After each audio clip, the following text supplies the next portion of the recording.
First lesson அந்த சுகாஹான் ஆமா. அதுக்கு முன்னாடி ஒரே ஒரு சந்தேகம். ரெக்கார்டிங் ஆரம்பிச்சிட்டேல? ஆரம்பிச்சிட்டாடி. சொல்லுங்க. இந்த ஒரு புத்தகத்துல அது வந்து யார் இருக்கும்போது அந்த புத்தகம் சால்வ் பண்ணணும்னு சொல்லி இப்ப ஸ்ரீரங்கம் ஸ்ரீமத் ஆண்டவன் ஸ்ரீ வராக மகாதேசிகன் திவ்ய சந்நிதௌ கிரந்த ரூபம் சமர்ப்பணம் அப்படின்னு சொல்லி போட்டிருக்கா. ஸோ இது தெரியுது, கிரந்த ரூபம் அப்படின்னா ஸோ புக் வடிவத்துல அப்படின்னு ஒரு இது தெரியுது. சமர்ப்பணம்னா இது பண்றோம், சமர்ப்பிக்கிறோம் அப்படிங்கிற ஒரு இது தெரியுது. திவ்ய சந்நிதௌ அந்த சந்நிதௌன்னு வருது இல்லையா அடியன்? இந்த இப்ப ஆக்சுவலா சந்நிதௌங்கிறது அந்த டியூவல், தட் இஸ் துவிதீய பக்தியை வந்து துவிதீய பக்தி இல்ல ஏகவச்சனம் த்விவச்சனத்தை குறிக்கிறதா? புரியுது.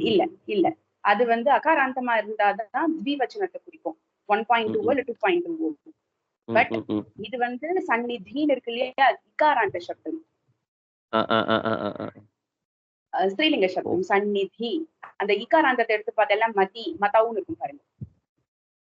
சந்நிதௌ, சந்நிதி, சந்நிதௌ, அதனுடைய சப்தமி ஏகவச்சனம் சந்நிதௌ. சன்னதியில் அப்படின்னு அதிகாரனே சப்தமி. சோ அவருடைய அந்த சன்னதியில் அப்படின்னு. ஏன்னா அதுக்கு அர்த்தம் புரிஞ்சுது. ஏன்னா பார்த்தோன்னே சுவாமி இருக்கும் இடத்தில் அப்படிங்கிற மாதிரி அவரோட முன்னிலைங்கிற மாதிரி இது தெரிஞ்சுது. ஆனா இது புரியலைங்க. இப்ப கிளியரா இருக்கு இல்லையா? அப்ப அவ்வர சப்தம் 2 இடங்கள்ல வரும். ஒண்ணு அகாராந்தமா இருக்கிற பட்சத்துல 1.2 or 2.2 பிரதமா விபக்தி த்விவச்சனம் ஆர் வித்யா விபக்தி த்விவச்சனத்துல வரும். ராமஹ ராமோ ராமஹ, ராமம் ராமௌ ராமான்னு அங்க 2 ராமம் வருது. அந்த இடத்துல அவு வரும். அப்போ அகாராந்தமா இருக்கிற பட்சத்துலதான் அங்க. அதே சந்நிதின்னு இருக்கிற இடத்துல சந்நிதௌன்னு வரும் சப்தமி. நல்ல கொஸ்டின். ஓகே, இப்போ இந்த சுகஹான்னு ஒரு லெசன் அனுப்பிச்சிருக்கேன். இது வந்து ஒரு இந்த எக்ஸாம் குட்டி குழந்தை எல்லாம் எழுதுவாங்க, இன்ஃபான்ட் ரீடர்ன்னு சொல்லிட்டு சம்ஸ்கிருத பாலாதர்ஷா அப்படின்னு ஒரு இது வச்சிருப்பேலாம் தெரியல. சம்ஸ்கிருத பாலாதர்ஷா அப்படின்னு ஒரு புஸ்தகம். அதுல ஒரு லெசன் வந்து நிறைய பார்த்தீங்கன்னா யுக்த பிரத்யங்கள் தான் கொடுத்துருப்பா.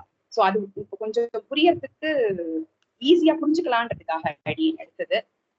பாதுகாலம் எடுத்து வச்சேன். பட் அதை விட இது சொல்லிட்டு நான் பாதுகா சொன்னேன்னா மேபி உங்களுக்கு கிளாரிட்டி கிடைக்கும், அதுக்காக அது பார்க்கலாம்னு சொல்லிட்டு. என்னன்னா ஒரு லைனை படிக்கிறேன், முடியுமா?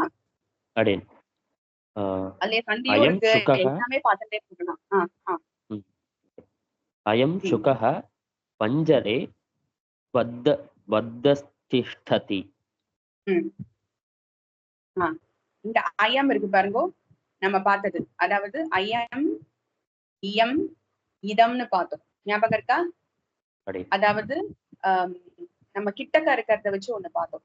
இந்த சகத்தை வைக்கும்போது ஏஷான்னு இருக்கிற பட்சத்துல, ஏஷா இருக்கிற பட்சத்துல, ஏத்தத்து இருக்கிற பட்சத்துல சில இடங்கள்ல பெரியவா அப்படி யூஸ் பண்ணுவான்னு பார்த்திருக்கோம். ஞாபகம் இருக்கா? ஐயம் சீதா சுதான்னு சொல்லி பார்த்தோம்.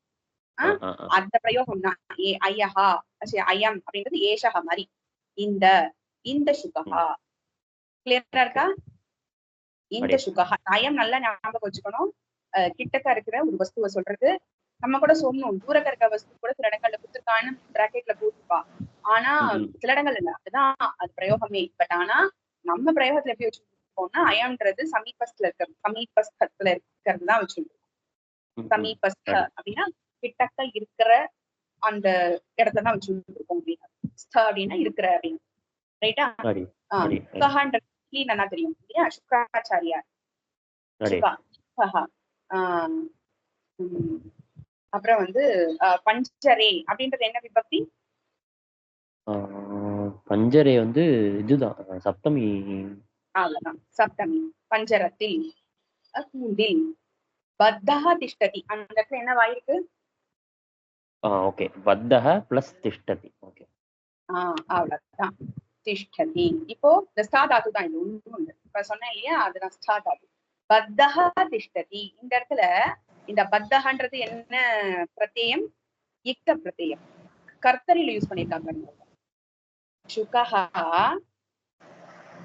சுகஹா கிளியானது பத்தஹ திஷ்டதி, கட்டுண்டு கிடக்கிறது, கட்டுப்பட்டு கிடக்கதாக இருக்கிறது, கட்டுப்பட்டதாக இருக்கிறது. கிளியரா இருக்கா? கட்டுப்பட்டதாக இருக்கிறது. அந்த பத்தஹா அப்படின்றதுதான் இந்த சுகஹ எப்படி இருக்கு? பத்தஹ திஷ்டதி, கட்டுப்பட்டதாக இருக்கிறது. ரைட்டா?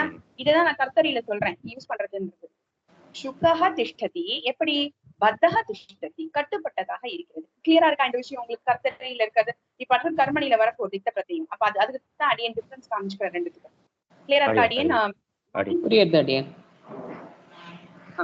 அடுத்தது படிக்கிறேன். ரெண்டு சென்டென்ஸ் வச்சுக்கலாம். மாமி முடியும்னா நீங்க படிக்கோ. படிக்கிறேன் அடியன். பஞ்சரம் லோகஸ்ய ஷாலகாபிஹி நிர்மிதம். ஷலாகாபிஹி சாரி. அவ்வளவுதான். பஞ்சரம். பஞ்சரம்ன்றது எதை சொல்றது? பஞ்சரம் கேஜ் சொல்றது. கேஜை, கூண்டை. பஞ்சரம் இல்ல, பஞ்சரம்ன்றது நபும்சகலிங்க சப்தம், அதனால இது பிரதமாதான். ரைட்டா? பஞ்சரம், பஞ்சரே, பஞ்சராணி. இது பஞ்சரம்ன்றதும் வித்யாலதான் இருக்கு. வித்யாலையும் இருக்கு, பிரதமாலையும் இருக்கு. பட் இந்த இடத்துல பஞ்சரம் இது பிரதமால வச்சுக்கிறோம். கூண்டானது. லோகஸ்ய, இரும்பினால, லோகனாலும் அயஹனாலும், அயஸ்ன்னு சொல்லுவா. இந்த விசர்க்கம் சகாரம் ஆயிடுது. அயஸ் இது ரெண்டுமே இரும்பதான் குறிக்கிறது. ஜஸ்ட் இந்த ரெகாபுலரிக்காக இதை இன்ட்ரோடியூஸ் பண்றேன். அயஸ், அயஸ்ன்ற சப்தமும் இது அயஸ் வேதங்கள்ல எல்லாம் எடுக்கிறா. அயஸ் அயஸ்ன்னு சரி, லோகா அப்படி ரெண்டுமே இரும்பு குறிக்கிறது. லோகஸ்ய ஷலாகாபிஹி, ஷலாகா ஷலாகா ஷலாகா ஷலாகா அப்படின்னா குச்சி, இரும்பு குச்சி, குச்சிகளால் ஷலாகா ஷலாகாபிஹி. லதாபிஹி எல்லாம் படிச்சுக்கோம்ல. திருத்தியா லதா ஷலாகாபிஹி நிர்மிதம். பஞ்சரமானது, அதாவது நான் பிரதமால யூஸ் பண்ணிக்கிறேன். வித்தியாலையும் இருக்குதான், பஞ்சரத்தைன்னு இல்ல. இங்க பஞ்சரம்ன்றது பிரதமாதான் யூசேஜ் கரெக்டா இருக்குது. ரைட்டா? பஞ்சரமானது இரும்பினுடைய ஷலாகாபிஹி, இரும்பினுடைய. லோகஸ்யன்றது சஷ்டி. ரைட்டா? லோகஸ்ய இரும்பினுடைய குச்சிகளினால், திருத்தியா. லதா ஞாபகம் வச்சுக்கோங்க. லதாபிஹி. ரைட்டா? கம்பிகளினால் நிர்மிதம், பண்ணப்பட்டது. இதுதான் இந்த இக்த பிரத்யம் நிர்மிதம். நம்ம ஏற்கனவே கர்மணி அவ்வளவுதான். நிர்மிதம் நம்ம வெங்கடேஷேன நிர்மிதம்னு பார்த்தோம்ல, அதே மாதிரி. கிளியரா இருக்கா? இப்போ இது இக்த கர்மணி. அடுத்தது கிமிதி சுகாஹ பஞ்சரே பஞ்சரே பத்யந்தே. பத்யந்தே